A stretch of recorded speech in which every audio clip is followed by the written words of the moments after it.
How is the working of telescope different from that of microscope? Let us see. In telescope, light from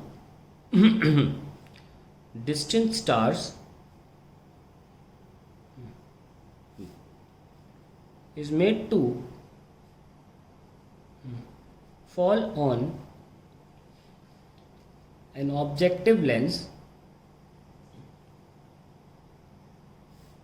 of large aperture and large focal length, which forms image at the focal plane of objective lens. If it is the case of normal adjustment, then the image is formed also on the focal plane of eyepiece, which then forms, अच्छा इसके बारे में बताया नहीं, eyepiece of small aperture and short focal length, short focal length, which then forms the image at infinity. Whereas in case of microscope, the object is kept very close to the objective lens, which then लिखो of short focal length and small aperture,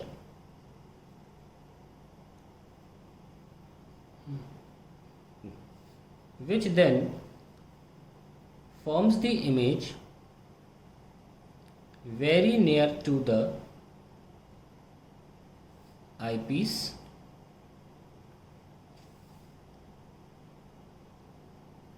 of short focal length and large aperture,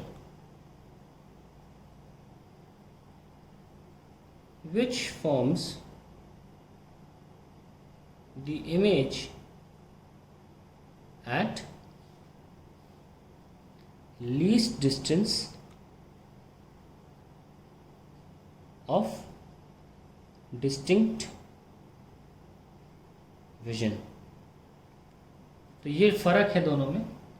इसको आपकी मर्ज़ी, आप छोटा करके लिख सकते हैं, मुझे आपको पूरा आंसर बताना था तो मैंने बता दिया। Now we can make the required diagram. जो लिखा है उसके लिए डायग्राम लिख लेते हैं। टेलीस्कोप में क्या बोला? The rays from distant stars are obtained, made to fall on the objective lens of high aperture and high focal length। ये देखिए, ये A dash B dash, और then we have the small lens। तो ये हमारा फो होता है, और अगर नॉर्मल एडजस्टमेंट वाला केस है तो ये पॉइंट इसका फी भी होगा। And then we have the image to form at infinity. ये ऑब्जेक्टिव लेंस है और ये आईपीस है। और जो माइक्रोस्कोप था उसमें क्या बोला था मैंने? जो ऑब्जेक्ट है वो बहुत पास में रखा है। ये ऑब्जेक्ट, ये मान लो फो है, ऑब्जेक्टिव लेंस,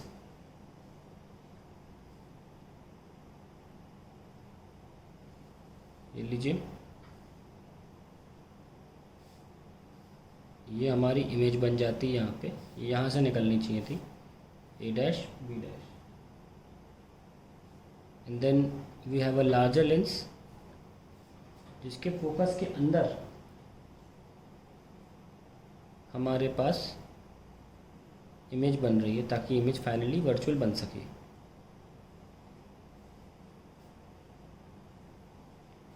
प्रोड्यूस करिए एंड ये हमारी इमेज बन गई। This is D.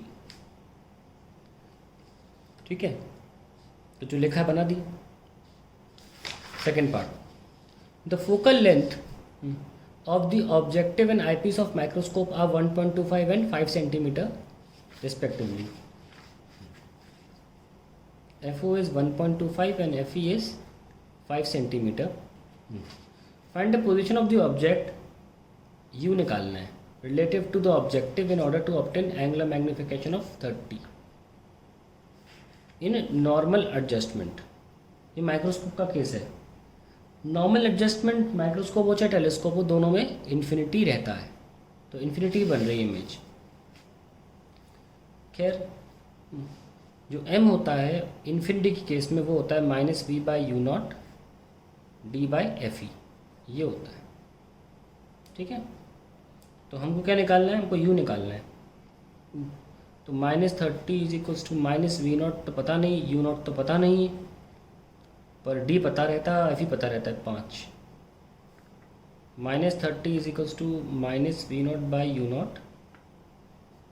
ये दोनों तो प्लस में थे ना, तो ये 5 बच रहा है, ये कैंसिल हो जाएगा और हमारे पास आ जाएगा 6 टाइम्स, तो v0 आ जाएगा 6u0। ये लीजिए, हो गया। अब हम इसको यहाँ लगा सकते हैं, 1/f0 = 1/v0 + 1/u0 पे। So 1/1.25 = 1/6u0 + 1/u0। ये हम 5/4 लिख सकते हैं, इजी पड़ेगा कैलकुलेशन में। और ये लिख सकते हैं, वी कैन राइट 6u0 या u0 कॉमन ले लीजिए, 1/5/4 वो सही इजी लगेगा थोड़ा, 1 + 1/6, ऐसे आपको थोड़ा सुंदर लगेगा दिखने में। So we have 4/5 = 1/u0, 7/6। So u0 = 7/6 × 5/4। So we have u0 = 35/24। तो 1.11 4 से 96, 14 बच रहा है, 24 5 से 120 होता है, करीब 5 centimetre is my final answer. और ये हमेशा ध्यान रखिएगा कि आपका u0 हमेशा f0 से ज़्यादा होना चाहिए। ठीक है, सो ये भी ध्यान रखिए कि नॉर्मल एडजस्टमेंट में टेलीस्कोप हो चाहे microscope, in both the cases it means the image is final image is obtained at infinity.